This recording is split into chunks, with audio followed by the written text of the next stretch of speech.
Hey everyone, it's Pam, and today I'm doing another ranking video, and today we are going to be ranking Metroidvanias. Metroidvanias are one of my favorite genres, and probably the genre of game I've been playing most in the last few years. I've been trying to check out as many as I can find, and some have been very successful. I've really loved them, and some haven't really done it for me. But to start out, what is a Metroidvania if you don't already know? Metroidvania is a genre. It is usually a subgenre of the 2D action platformer, although not all of them are 2D. There's some 3D games which definitely have the other elements, which I'll be ranking here.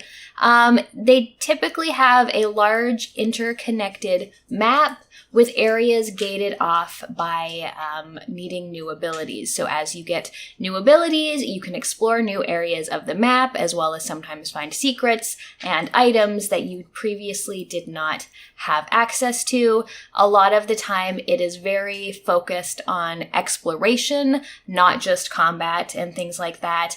And there is a lot of backtracking, getting to learn the map, learn its secrets, and sort of shortcuts to open up so you can really get a good handle on the world that's being built out for you. And Symphony of the Night and Super Metroid are generally considered like the progenitors of the genre, although there are games before them, including in those two series, that definitely had many of the elements found in Metroidvanias now. So when it comes to what I think makes a Metroidvania good, it's mostly about the map. I want a world that is well designed and fun to traverse, as well as a 2D representation of that map within a menu or something that makes me want to discover 100% of it and, get rid of any fog of war or fill in every little box showing that I've been to every place in this world. I like when it's full of secrets and items to collect, and I like those items to be useful to you, to give you new abilities, to make movement more fun, maybe lore items to let you know more about the story, but I want them to be meaningful, not just collecting coins or a collectible that's basically just there for the sake of collecting it, as opposed to making you stronger, making the game more fun in some way. I also like noticing areas that are currently closed off to me that I will be able to access later with new abilities. I love a good shortcut. There's little more satisfying than opening up a shortcut in one of these games that will let me go through the map faster next time as I'm backtracking. And I really like the areas to have a distinct look and feel to them so that you know where you are in the game, and just so that it feels a little different, because you'll generally be playing these kind of games for a while. Other than that, just the general stuff. I like good controls, whether it's melee or ranged or any kind of combat that it has. I want the controls to be nice and intuitive and smooth, and an interesting visual style is always a bonus as well. Okay, so here we are. We've got the ranking list up. I know you can't see all the games right now because I want to leave room for trailers and game footage up at the top. Just to go over the rankings, F is something that I think fails as a Metroidvania, whether that means it's a terrible Metroidvania or it's not a Metroidvania at all. That's that. D is something I would consider under average, not very fun to play, definitely wouldn't recommend or go back to it. C is sort of an average ranking. It's okay, it definitely has some of its problems, but it's not my favorite. Probably wouldn't go back to it. B is a good game. I liked it. I'd recommend you play it, especially once. It's not necessarily a game that has made me want to 100% it, but it's a game I enjoyed playing it for the time I did. A are those games that made me want to 100% them. They were just a lot of fun, had really good secrets, were nice to control, and I think they're great games. And then of course S are the best in the genre. You probably won't see too many games get this rank. So we're going to go alphabetically. I believe I have 49 games listed here. So the first one is The Aquatic Adventure of the Last Human. And this is a game where humanity has died because of environmental devastation. You are going around in a submarine, sort of discovering what's going on and fighting big monsters under the sea. And I honestly wasn't a fan of this game. I don't really like the pixel art. I often love pixel art, but this one here just doesn't really do it for me. It's almost like a little sloppy looking.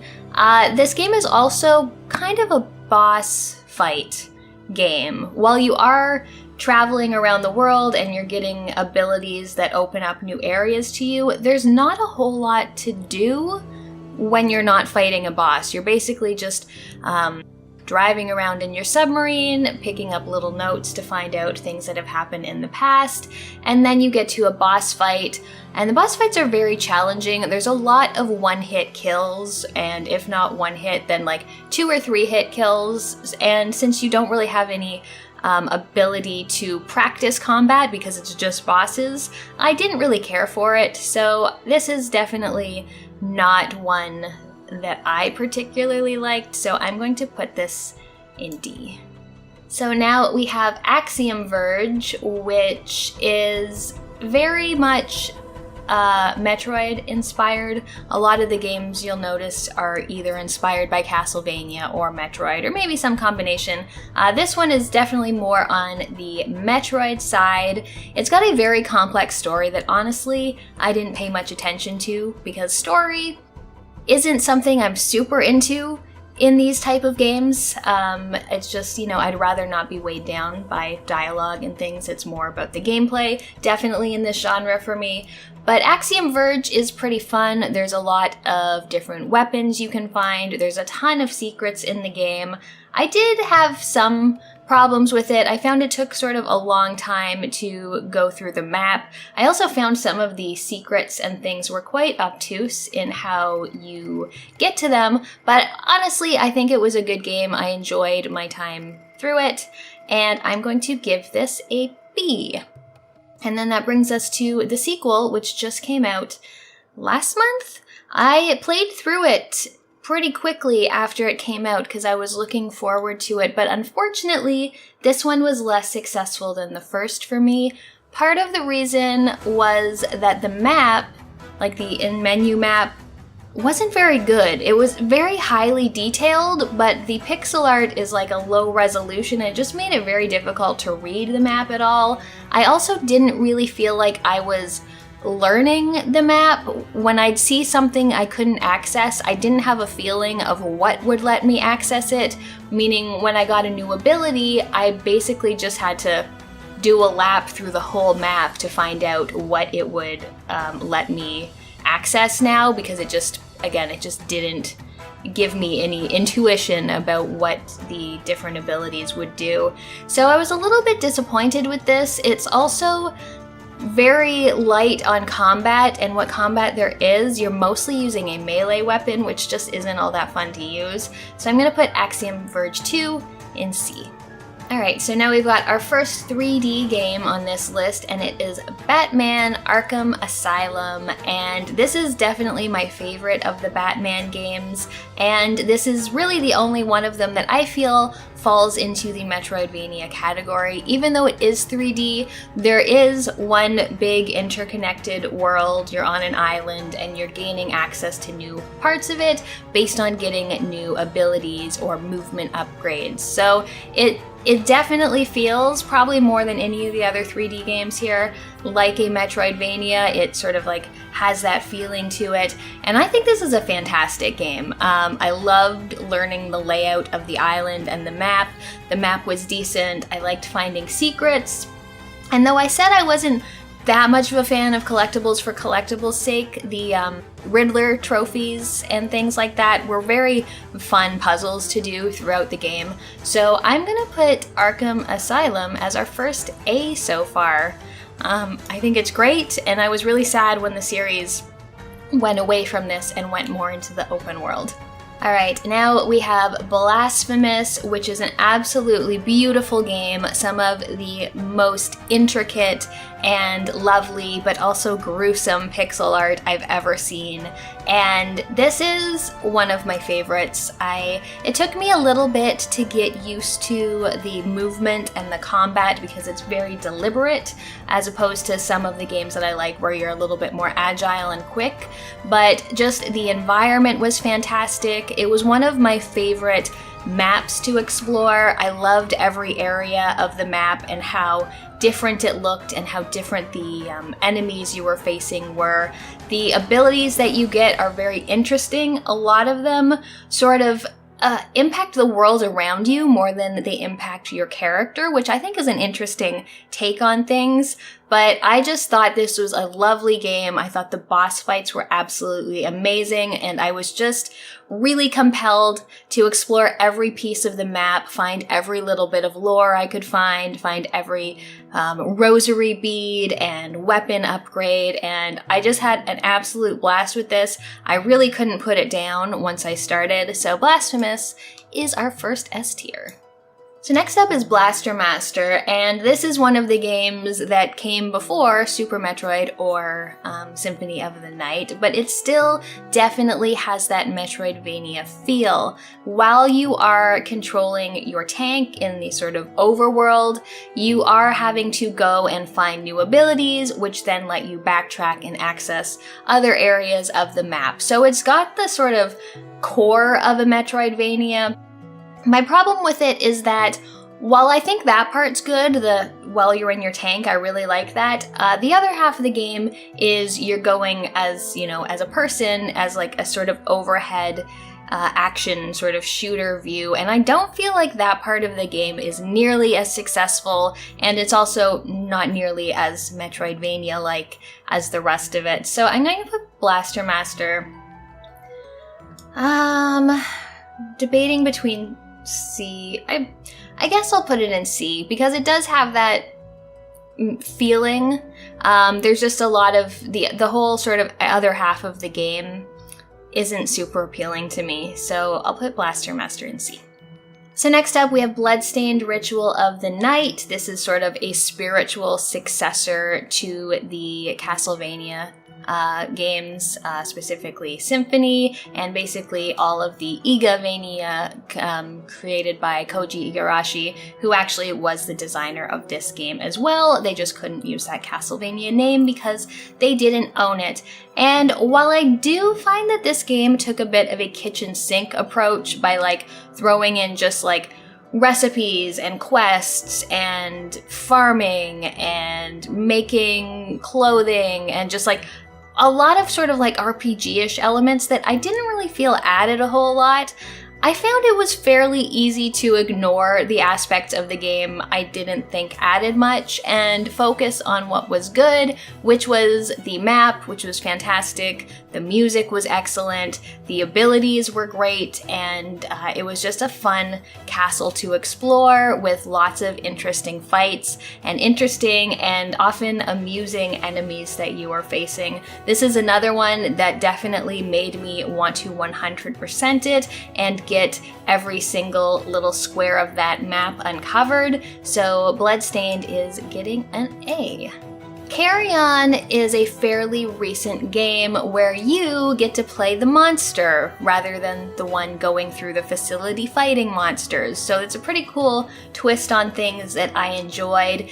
You play and you start out as like a little monster, but you grow bigger and can eventually change your size at will, and you've just got tentacles going everywhere and you're ripping scientists apart. My problem with Carry On is that, first of all, there is no in-game map, which made it a little difficult for me to navigate. I found myself a little lost a few times. I also found that the areas weren't all that distinctive, so I didn't feel like I was learning the map at all. So while I thought it was an interesting idea, it wasn't entirely successful for me, so I'm going to put Carry On in C. Okay, so next up is one of the granddaddies of the genre, Castlevania Symphony of the Night, and this is going to be a spoiler for the review, which is coming out in October that I haven't written yet, but I absolutely love Symphony of the Night. It's strange because this and another one I'll talk about later, it took me a while to get into it. Like, I first played it when I was like in my late teens, and I had borrowed it from someone and I just got kind of lost and had to give it back. And then I started it again a few years ago, and I found the beginning a little difficult and I put it down again. This time I finally just like booted it up on my PS2 and went through the whole thing, and this time it just like clicked for me. I loved the combat and the movement and the different abilities that you get. I think it's one of the most well-designed maps and worlds out of all of these games. Each area of the castle is so distinctive with its own like musical themes and types of enemies you're fighting. And while there are some things, like I feel like there's a little too much inventory in the game, that's basically my only complaint about it, and honestly I just felt like it was immensely fun. I just finished it not that long ago, and I still want to go back just to fight a couple bosses that I didn't get before I accidentally finished the game. But Castlevania is just amazing. Another one where when I finally did it, third time's a charm, I just didn't want to put it down once I started it. So Symphony of the Night is getting the second S tier. Cave Story Plus is the next one, and this is one of those games that gets brought up when people are talking about Metroidvanias a lot, and I don't really understand why. It has a few sort of ability gating type of things, but it's quite linear. You're sort of in a hub world and then you go off. I didn't finish it because I didn't like it at all, but it doesn't seem like something where there's a ton of backtracking or like secrets to find and things.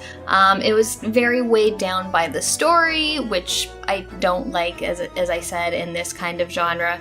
And I also find the controls, like your character, just like really, really slippery, and there's so many spikes to fall in, and it was very annoying. I played a few hours and I just didn't like it at all as a platformer or as a Metroidvania, so I'm giving Cave Story an F. Next is Control, our second 3D game on this list, and I don't think it scratches that Metroidvania itch nearly as well as Batman Arkham Asylum did, but you definitely get the ability gating there, and you see as you're running through this compound the areas that you can't get, and you know, like, oh, I'm gonna get an ability and that's gonna let me in there at some point. And they do, when you get to these optional areas, open up some of the more interesting story and boss fights in the game. My main problem with Control as a Metroidvania is that the in-game map is absolute dog shit. It's maybe one of the worst in-game maps I've ever played. While I like the game and the different abilities and the combat, and even like the actual world design is quite good, and there's even like signs everywhere to point you where you need to go, just that map is so bad. But I think Control, I'm gonna give it a C. I don't think it's, if you're looking for a Metroidvania, I wouldn't be like, oh, you should play Control. It's just one of those games that has those elements, but also that map won't let me place it any higher than C. Now we have Dead Cells, and Dead Cells is not a Metroidvania, but it's another one that is always brought up when people are looking for Metroidvania recommendations. That's actually why I played it. I was looking for recommendations, and I went on Reddit, and a lot of people were talking about this, but it's not a Metroidvania. It's a roguelike game. There is ability gating, but there's no backtracking, and there's very little exploration. The game has distinct zones, and once you go into a new zone, you can't go back. So there's no backtracking, there's no getting other things. And then when you die, the map completely remakes itself. So it's like procedurally generated. So this is not a Metroidvania. As an action platformer, it's like an A+ game. But it's a shit Metroidvania because it's not one, so F. Next we have Dust: An Elysian Tale, and I think this is an absolutely beautiful game. I really love the soundtrack and the artwork. The combat is very like fluid, and you like get a lot of height to your combat, just sort of like juggling enemies up into the air, which is really fun. I don't think it's a particularly good Metroidvania though. For one, it does have discrete areas, although within each of those areas there is definitely backtracking and exploring, and areas that you will see that are ability gated that you can go back to later. My problem with it is that these sort of like secret areas, or these areas that you're going back to open with new abilities, don't hide anything useful. They just hide inventory items that you can use to craft things, and I find the crafting is like the least interesting part of the game. So anytime I'm like opening up a new area, I should be excited, but I'm not, because I know I'll just get a bunch of like fur and rocks and things to make items I don't care about. So I'm gonna put Dust as a D for a Metroidvania. Even though, like, as its own thing, again, isn't like an action platformer, it would probably be more like a B. So next up is Ender Lilies, and this is a game that I just did a full review of maybe a month or two back. I thought it was very beautiful. You play this little girl, and she collects these spirits, and the spirits do the fighting for her, and she can sort of equip different ones as both like her main melee attacks or ranged attacks, and then as well as like support ones that do certain spells or things. It's got very deliberate combat where you have, you know, health potions to restore your health, and I really liked it. While I didn't particularly care for the look of the in-game map, it was functional enough, and I really liked that it showed when there were still items to discover in it. I thought the combat was really great. It was quite difficult. Some of the boss fights and even just some of the enemies going through the areas were very difficult, but I enjoyed sort of learning to use my spirits and, you know, getting better at the game. And this was one that did make me want to 100% it to find everything there was, because every time I found something, it was useful or interesting. It was either a lore bit or some extra health or stronger heals. Just, you know, it was always something that would help me later on in the game, which made me want to collect all of it. So for that reason, Ender Lilies is getting an A. The next game is Finding Teddy 2, which is an interesting take on things. You use musical notes in order to open new areas. So it's not so much about like, you know, a double jump or you know, attack that can break locks. You have this musical instrument, and as you go, you're learning new sort of phrases that you can do on your instrument that will do things like unlock doors or melt blocks of ice and things like that. So it's very cool. I thought it was a cute puzzle platformer. I liked the controls, and yeah, it was just quite unique for a Metroidvania, and I enjoyed my time through it. So this is going to be our second B. Next, we have Ghost 1.0, and in this game, you play a robot going through a facility who can, like, ghost out of her body and control other robots to, like, take them out and things. And as it started, I was pretty interested in where it would go, but as I played it more, I just got less and less interested in it. All of the areas kind of look the same, all of the rooms kind of look the same, but my biggest problem, beside mediocre controls, were that every few rooms you would just come to basically like a locked-in battle arena. So you would enter the room, an alarm would go off, you'd have to fight all kinds of enemies for a certain amount of time, and then it would go on, and then you'd do a little more exploration, and there'd be another like battle arena, and I just didn't really find that fun.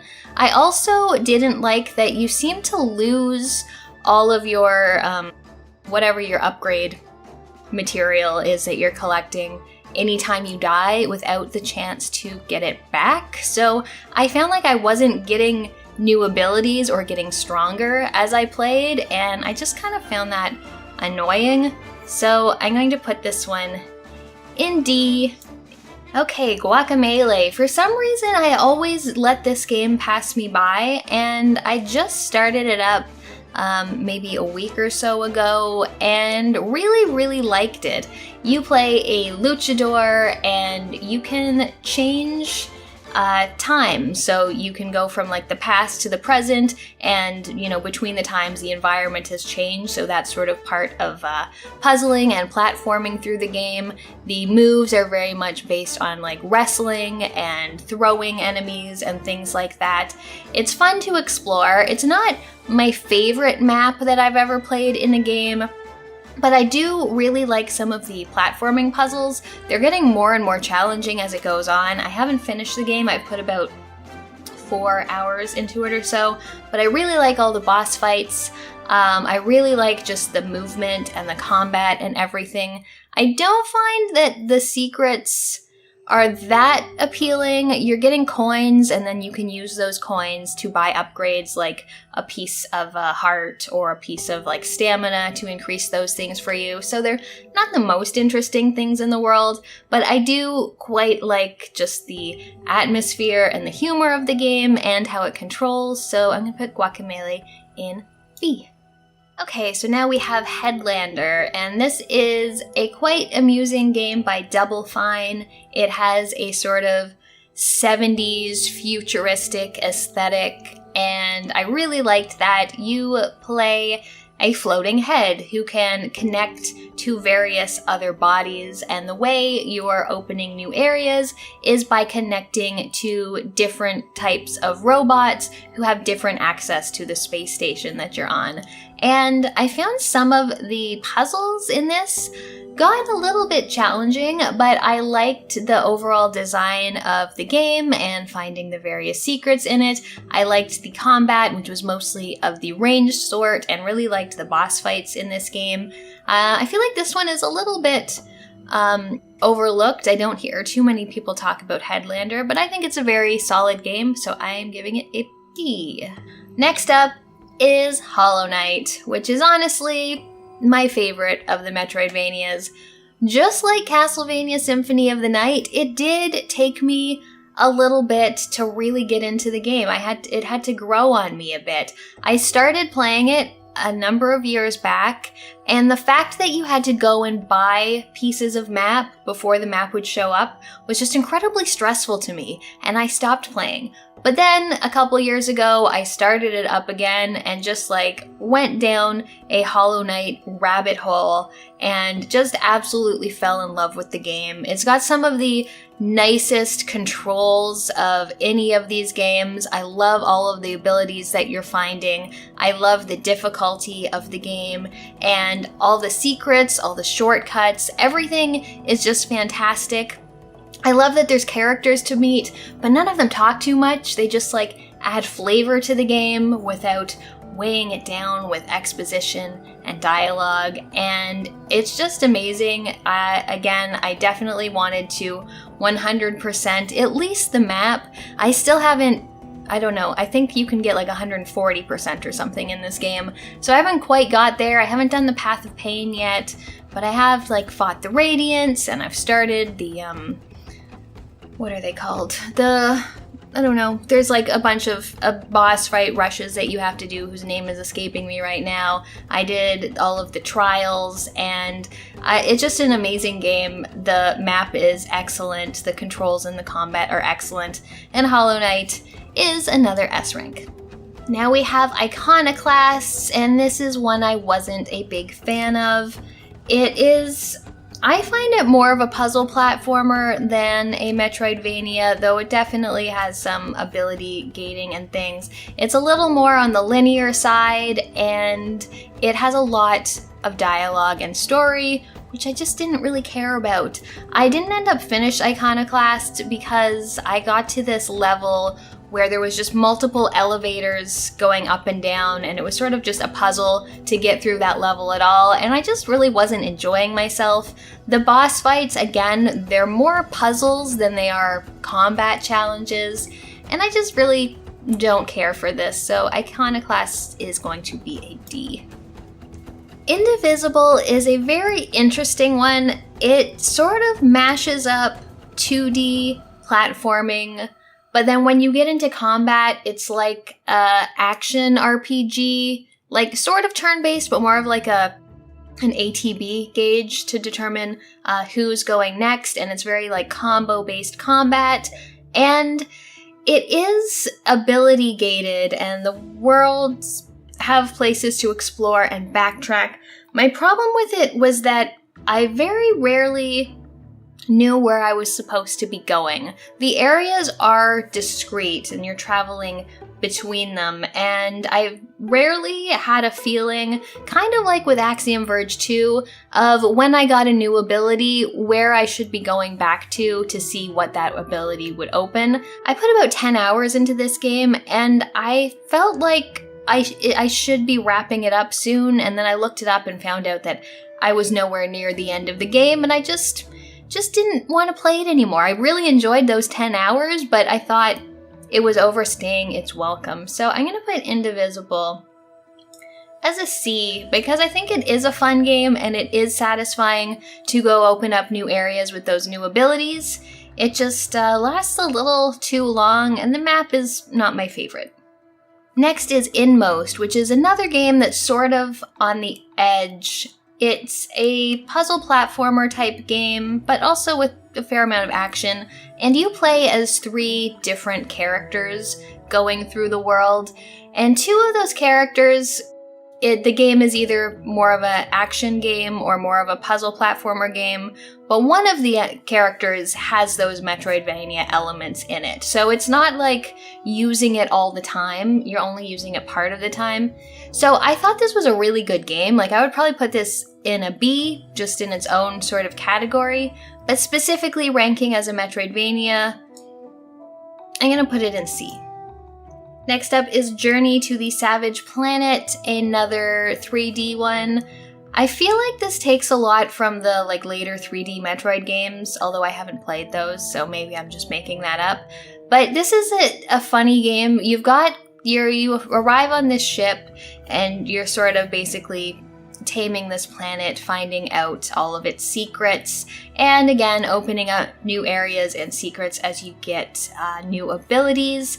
It's got really cool FMV commercials as you play the game, which I really enjoyed, though I did find occasionally the platforming and the combat were a little bit on the annoying side. So, I'm gonna give this a B. I think it's a pretty decent game. B or C? I'm trying to think now. I might put it in C, because it was fun, but also some of the fights were kind of annoying, and yeah, okay, I'm giving it a C. I've just talked myself down. Okay, so the next 2 games are honestly the most difficult ones to rank on this entire list, and they are La Mulana and La Mulana 2. And they're 2 games which I absolutely adore the idea of more than I like actually playing them. In both, you play an archaeologist who is going into these ruins, and they're just full of riddles and traps and things that will kill you. There's combat and there's boss fights, but a lot of the challenge is just knowing where to go and finding different secrets. While I was playing the first one, I was taking copious amounts of notes, and while that sounds fun, after a few pages, I kind of get a little tired of it. It can be quite punishing. There's sort of set save spots, and as you go, there's these puzzles to find and buttons to push. Sometimes you push a button and a rock falls on your head and kills you. From the start, it's quite open, and you can go to many areas, although most of them you can't progress because you're missing a certain item that you don't even know about. A particularly mean thing in the first one was that one very important item was really easy to miss right at the start of the game. So I didn't play this one for too long, well, maybe 4 hours or so. So I went to La Mulana 2 because I heard it was a little more accessible, and I do think it is, but it's still a little on the overwhelming side. But I do like it. I would like to finish more of it, but they're also quite long games, which kind of were part of the reason I put them down. So I'm gonna put La Mulana 2 in a B, because I will go back to it, and I really like the idea of it. It's a very clever game. The first La Mulana, it's just so punishing, so I'm gonna put it in C. Although if you are someone who really likes riddles and discovering your own way, like I think this is one of the most challenging games. Not combat challenging, just like challenging to know what to do. You might want to check that out, but I'm gonna put it in a C for myself. Alright, next we have The Messenger, and The Messenger is a game that starts out as a typical 2D action platformer through linear levels, and as an action platformer, I think it's great. It's very like ninja-esque, a lot of like just really smooth movement and abilities, and I really like it. I love how it handles, I love the combat and the boss fights, but then a few hours in, it opens up and turns into a Metroidvania, and unfortunately, I think it's a really bad Metroidvania. The world is not fun to explore, the map is not interesting. You're basically going on a bunch of fetch quests. I think you're looking for like musical notes or crystals or something. I found traversing the map more annoying than anything. Like, it wasn't a map that I was, you know, really learning to traverse. It was always more of a chore. But as you go through the game, it's still like when you reach certain boss fights or certain sequences, there's still a lot of fun because the controls are so good. But just the map is not good, and the backtracking is not fun. So I'm gonna put The Messenger in D, because yeah, really good action platformer, just bad Metroidvania. Next we have Micetopia, which is a very little game, which kind of makes sense because it's about mice, but there's just very little to it. You play a mouse, and you have to go save other mice in the caves who are lost. There's really only two kind of dungeony areas in the game. There's ones that's like caves, and then another one that's a forest. It ends very abruptly. There's very little abilities or things to learn and do. There's just so little to it that I found myself getting quite bored. Even though it was only a few hours long, it wasn't enough to keep my attention. So Micetopia is getting a D. Monster Boy and the Cursed Kingdom is a very colorful and adorable game. It's very heavy on the puzzles. As you play, you get transformed from a boy to, what do you start out as? A snake, I think? And as you go, you're getting new forms. So you can be a lion or you can be a dragon, and each form has different abilities that will let them discover new parts of the levels. It's got a quite good map. It's got a lot of good secrets. Overall, I really enjoyed it. I just found that as it went, the puzzles kept getting more and more difficult, and my willingness to solve them sort of dropped. I think it's a very good game, but not one that I wanted to 100%, just because I didn't really want to solve any more puzzles by the time I got to the end of it. So I'm going to put Monster Boy in B. And next we have Monster Sanctuary, which is another bit of a different take on the genre. This is a Metroidvania / monster battler. So you're going through this world as a 2D platformer, and you're collecting new monsters, and you fight using turn-based sort of regular JRPG combat, and your monsters give you new abilities. So say you get a flying companion. If you have it equipped so it's going through the world with you, you press your ability button, and when you jump, it'll like let you jump higher and like just carry you up a little bit further. Some can break rocks, some can let you swim underwater, so that's the way you're sort of progressing through those ability gates in the game. And I thought it was really good. I did want to do everything in the game. I did find the combat really, really challenging. I rarely find turn-based combat all that difficult, but I had a lot of trouble with a number of these fights. But the game was good enough that made me push through and just like keep tweaking my builds of my different monsters and like the party I was using in order to do it. So I'm going to put Monster Sanctuary in B. The Mummy Demastered was a very nice surprise. The Mummy films, especially the new ones, aren't anything that appeals to me, and the idea of a game tie-in to them didn't fill me with confidence, but I actually quite liked this. Very much a Metroid inspired type game. My main complaint about this one is that when you die, you drop basically your body, and not just your body that you have to retrieve, but all of your abilities as well. And though 2 of the games in my S tier have this retrieve your body function, I kind of like them in spite of it rather than because of it. It's a mechanic I wish every Metroidvania developer would just forget exists, because it's really annoying. But it's specifically annoying in the Mummy Demastered, because when you go, you have to fight your body in order to reclaim it, and it has all of your abilities, and you have none of them, which sucks. And luckily the AI isn't very smart, so it's generally not too difficult to take him out, but there was a few areas where I felt a little stuck because I was just getting killed by my body over and over again. So still though, it was really fun. It's a bit of a shorter one, but I really liked it. I'm gonna give it a B. Next up, we have the Ori games, which are some of the most beautiful Metroidvanias out there.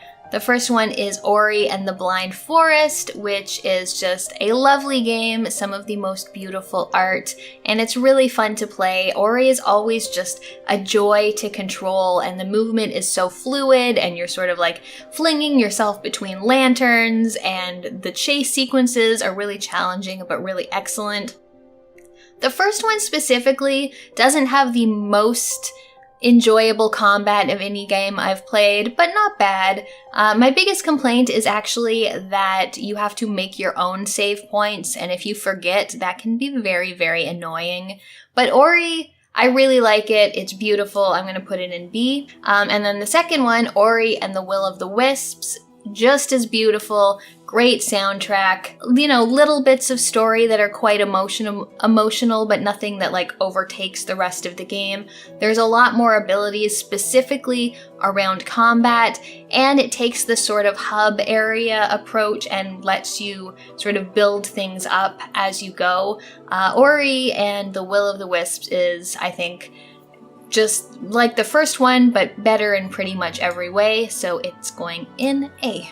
Owlboy is another one that's a little bit on the linear side. There are definitely new areas that you open up with new abilities, but though I enjoyed the game as a whole, I felt very little compulsion to backtrack or to collect anything in this game. Another one where like I would probably put it in like a B as its own thing, but as a Metroidvania, just like the map and the secrets and the collectible things, not the most interesting. So I'm going to put it in D. A Robot Named Fight is a game I think should find an audience. I just don't think I am part of that audience. This is very much inspired by Metroid, like it's got the same sort of floaty controls, very similar environments and abilities that you're getting. It also is a roguelite, so when you die, you basically have to start all again. You don't keep any of the abilities you found. The map reorganizes itself, so you have to learn it all over again. However, unlike Dead Cells, the actual composition of this game is a Metroid. As long as you're not dying, you can do all the backtracking and like finding abilities and accessing new places as you like. I'm just either not good enough or not careful enough of a player to handle having to start from nothing every time. I've played through a number of loops of this game, and I just find losing my progress and having to learn a new map just not appealing for me at all. So I'm gonna put this one in D. Now we have Shadow Complex, a fun 2.5D Metroidvania. Here you're focused a lot more on ranged weapons and guns, things like taking over turrets. There's some stealth aspects to it. There's some action aspects to it. There's a lot of really cool kind of set pieces. The story is not that interesting, but I did find actually playing through the game was quite a lot of fun, so I'm going to give Shadow Complex a B. And next we have Sheepo, which is a very cute little game. You are on a planet and you're trying to get eggs from the various species on the planet to sort of like save them from destruction and like keep those species alive. And this is cool because it's a non-violent game for the most part. There are boss fights, but you're not like shooting or hitting anything. You're doing things like luring them into like bumping their head against a wall so that they stun themselves and things like that. And I thought that was a really cool idea. It's also very nice to control, a little bit on the floaty side, but the abilities that you get are very, very interesting, and I really, really liked the platforming and just moving around the world and finding all the various secrets, and I recommend Sheepo. I'm giving it a B. And next is Song of the Deep, another one that's a little more on the puzzle side. This is an underwater game. You play a young girl in a submarine whose father has disappeared out at sea and you're trying to find him, and I really like it. It's a beautiful game. I love the underwater atmosphere and the various creatures you're coming by on the way. As I said, there are lots of puzzles involved as well as some combat. The different abilities that you're getting are very interesting and make traveling the world more fun to do, and I think it's pretty successful in the genre, so I'm gonna give it a B. And now we have Songbird Symphony, which is another one that's quite unique. It is a rhythm game, but you're also doing platforming and finding new areas based on abilities or songs that you're learning. I guess it's kind of like Finding Teddy in that way, in terms of like traveling the world, although the boss fights are rhythm games, and I just found the rhythm game not fun at all. Like, I found it incredibly difficult, and maybe it's because it's on Switch and I'm used to Xbox controllers, so I'm always getting the button prompts wrong because the buttons are backwards on Switch, but I just didn't like the rhythm sections at all, while the rest of it was alright. But I'm gonna put this one in D. Alright, so now there is Star Wars Jedi Fallen Order, another of the 3D ones, and this is a game where I'm very torn on, because you're going to various planets as you go. I think there's 4, maybe 5 planets, but half of the planets are really fun to explore. The map is useful, finding secrets in new areas and using your abilities is great. But the other half of the planets just suck, and they're just like a nightmare to navigate. So, like, half of this game I really enjoyed, and half of this game I didn't like at all. So I guess I'll put that in a C, because it's like as much good as bad.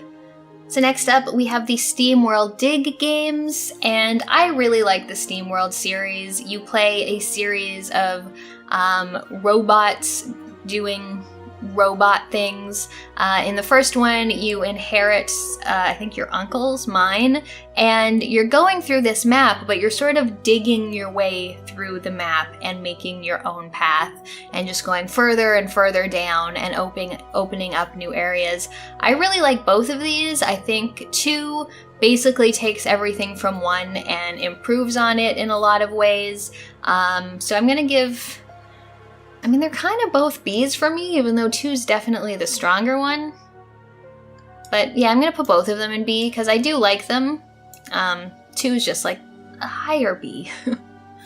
And now we have Strider, which is a series with a long history. I believe it started out on arcade, and then it came to the Genesis as sort of an action platformer, sort of ninja type game.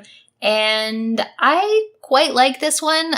This is another one I just started maybe a week ago. I've owned it on Xbox for a while, but for some reason never really got into it. But as I'm playing now, I'm actually quite liking it. It's got very fluid movement and combat that I really like. It's interesting because right from the start, Strider can basically climb anything. He can just climb the walls up onto the ceiling. So, you know, you're not looking for those double jumps or things for the most part. You have like a lot of vertical access to the map right from the beginning, which I really like. It's got tons of upgrades, whether it's increasing your power and your health and things like that. And so far, the few hours I put in, I'm quite enjoying it, so I'm gonna give it a B. And then we have the other granddaddy of the genre, Super Metroid. I did a full review of this a couple years ago, which was somewhat controversial, mostly because of how I named it, I think, but you need to make people click on the video somehow. I think Super Metroid is very good. I love the atmosphere. I love the music. Just sort of like that sense of isolation is really nice. The fact that it's not weighed down by a whole bunch of dialogue and things or items. It's sort of just like a very nice, straightforward, like, get more bombs, get more super missiles, get more energy tanks or health tanks or whatever they're called. And I like that. I like a lot of the boss fights. I just find that the controls aren't all that good. It's a little bit on the clunky side, and some of the items in particular, like the grapple or the space jump, or the wall jump, are just not fun to have to use. But again, I think it's generally a very strong game, but I'm putting it in A. So Supraland is another 3D game. It is very heavy on the puzzle side of things, and I actually, especially at the beginning of the game, really had a lot of fun with it. You're going through this world just finding these interesting characters that basically just look like paper cutouts of characters, and the puzzles are really good. There's all kinds of secrets to find. There's no in-game map, which is definitely a point against it for me. But the biggest problem with this game is that the combat is not fun or interesting at all. You basically just have a sword and it's like smack, smack, smack, smack, smack. Like that's the combat. You fight some skeletons, and sometimes the skeletons cast magic. And so most of the combat is avoidable. You can just run past it. There's a couple boss fights, but the upgrades that you get, so many of them are combat oriented, like increasing your health or increasing your damage or increasing your crit chance. So because I'm rarely doing combat in the game, finding upgrades to your combat like doesn't feel that good because the combat sucks. But if you took away the combat, then what items would you find? I'm gonna give this a C as a Metroidvania because it is a fun world to explore. Just some of the rewards don't feel all that rewarding. So now we have Teslagrad, which is a beautiful game. I really like the art design of it, but I didn't like playing it at all. This is another one that's very much on the linear side of things. You are finding new abilities that open new areas, but it's just not that fun of a map to explore. There's some collectibles that you need to get the good ending of the game, but they're not that, they're not that rewarding to find, so I didn't find myself seeking them out.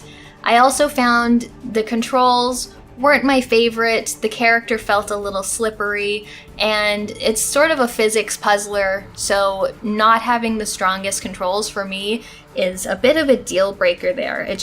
It was quite difficult. Like, a lot of the puzzles have to do with magnets and things like that, and like flinging your character different directions, and I just didn't really like playing it. Also, the bosses have a lot of one-hit kills, so it's a lot of trial and error.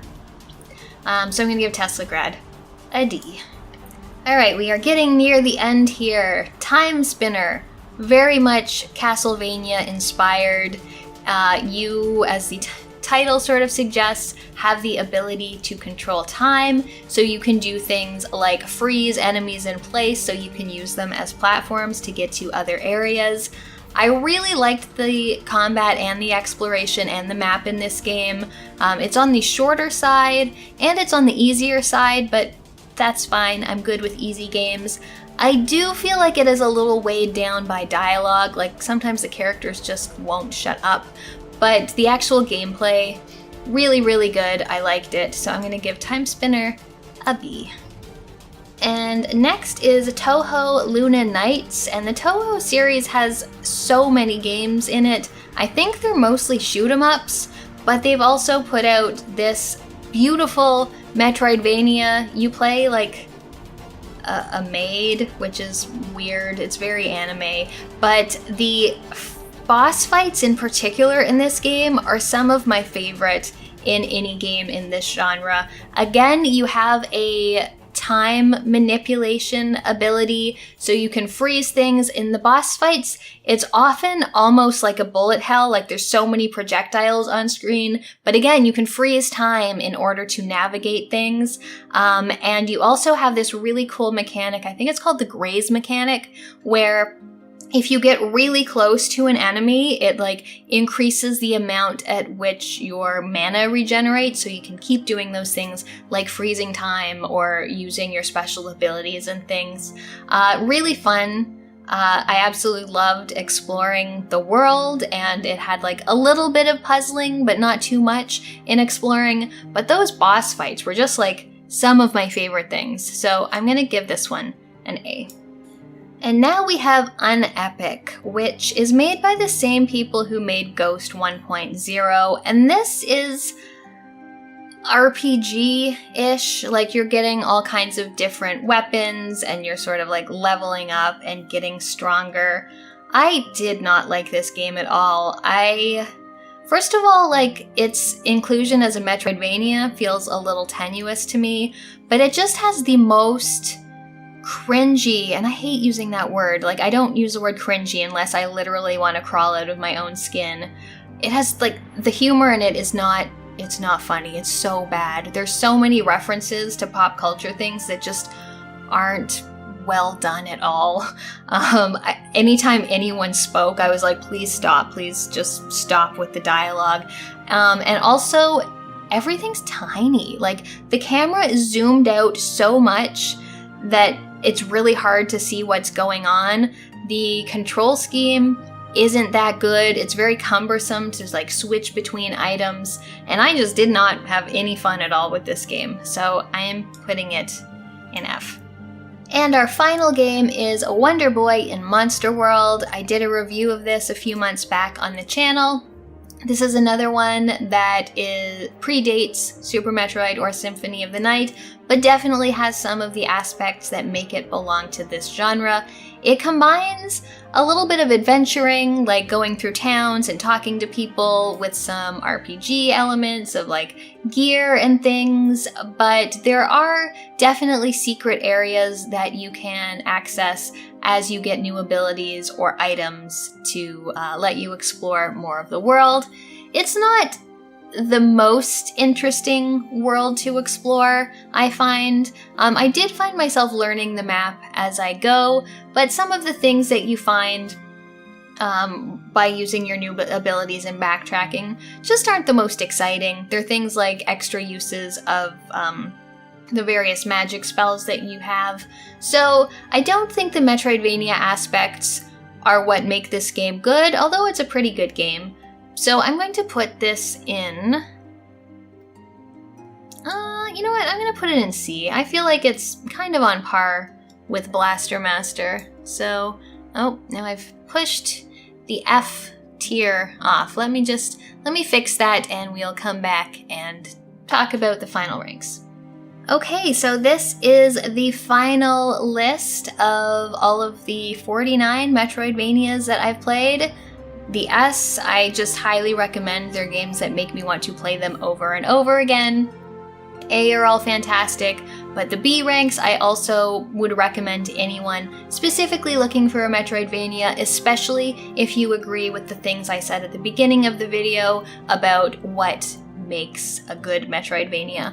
Now, there are other things on this list that I think are good games. They're just not hitting for me in terms of, what I'm looking for with learning the map and the backtracking and the rewards and the secrets. Let me know what you think. Let me know what your personal S-rank games are.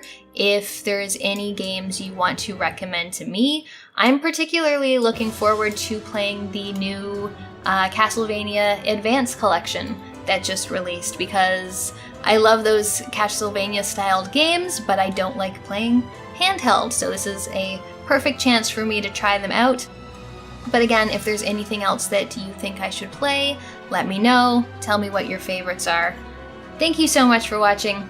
I'll see you next time. If you want to see more, check out one of the Metroidvania reviews I've linked here. I also have a Patreon if you want to support the channel.